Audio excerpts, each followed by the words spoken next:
what we got here is the Audi RS6. This is a 2022 model. What we've done is we secured it with the Ghost 2 Immobiliser system. So if a thief copies or clones your key, the car will turn on, but it will turn off straight away, and you can't drive the vehicle.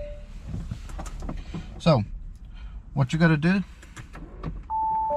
you need to enter your code. Now the code is fully customizable. It can be anything you want. You get 2 indicator flashes to let you know the system has been turned off. And as you can see now, the car is on. So if you want your vehicle protected, see the link down below. Thanks for watching. Make sure you hit that like button, guys, for more videos, and make sure to subscribe to the channel. Thank you very much.